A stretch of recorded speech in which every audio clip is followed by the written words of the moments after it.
Good day everyone. Now let's discuss about the smart and intelligent monitoring traceability. I am Angeline Arandela.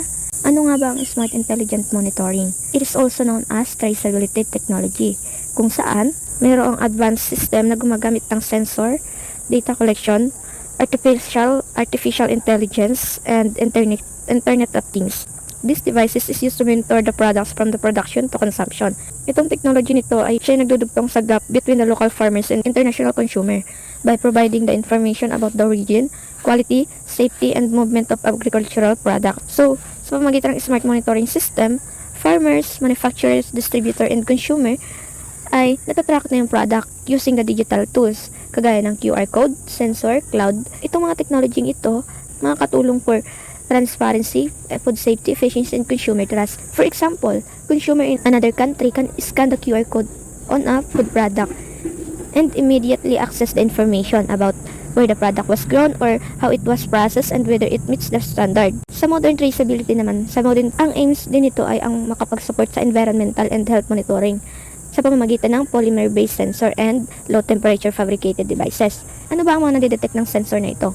First ay yung temperature changes, yung humidity, yung contamination, toxic gases, and spoilage during the storage transportation.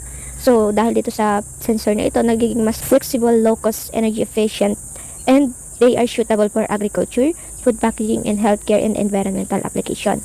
Alaman ang makolekta yung malalaking amount ng data para ma-improve yung decision making ng consumer at ma-predict din yung product quality, also ma-optimize yung supply chain management. Ang local traceability ay ang kakayahan natin na matrace or para masubaybayan natin yung mga local or artisanal na products mula sa mga pinanggalingan nito hanggang sa makarating sa consumer. Ang QR codes ay isang effective na tools para sa artisanal products dahil low cost ito, madaling gamitin at mas mabilis i-scan gamit lamang ang mga kahit anong smartphones. So sa pamamagitan ng QR codes, madaling ma-access ng consumers ang detailed information tungkol sa product tulad ng pinanggalingan nito, paano ito ginawa, at sino ang gumawa. So nakatutulong din ito for branding at storytelling. So ang QR code ay sa isang artisanal product ay maaaring magbigay ng important information tungkol sa product. Kasama rin dito yung background ng artisan or yung mga gumawa, mga materials na ginamit at ang process kung paano ito gawin. Maaari rin ditong ipakita ang cultural meaning or gaano ba kahalaga yung items para mas maunawaan ng mga buyers ang kwento at yung value nito. And so ang paggamit ng QR codes ay may malaking benefits para sa parehong communities and consumers. So nakatutulong ito para ma-verify kung authentic at original ba ang isang product, kaya mas tumataas ang tiwala ng buyers at market value ng product. Ang time temperature indicators ay isang device o label na ginagamit upang masukat at maipakita kung gaano kainit o kalamig ang nararanasan ng isang pagkain habang ito ay iniimbak. Kaya sinasabing indirect information lamang ang ibinibigay nila tungkol sa microbiological hazard, ang time temperature indicators ay parang warning sign lamang na maaaring nasira ang pagkain dahil sa maling temperature, pero hindi ito mismong test para malaman kung may harmful bacteria na ang pagkain. Bakit mahalaga ang time temperature indicators? Nakakatulong ito upang maiwasan ang pagkasira ng pagkain, masiguron ang food safety, mabawasan ang food waste, mabigyan ang consumer ng mas tamang impormasyon tungkol sa shelf life ng isang product. Ang blockchain integrated packaging ay isang modernong teknolohiya na ginagamit sa international trade para maprotektahan yung mga high-value products tulad ng wine, luxury item, and organic foods from counterfeit and fraud. So dito, ang mga companies ay gumagamit ng digital passport na nakalagay sa QR code or NFC tag. So dito, kapag ito ay iniscan ng mga buyer, yung label ay nagpo-provide ng information about the product origin, shipment, and authenticity. Paano nga ba ito gumagana? So dito, ang bawat produkto ay may sariling identity na nakalagay sa blockchain. Nakatala dito kung saan ginawa o nanggaling ang isang produkto, date kung kailan ginawa at ang shipment nito.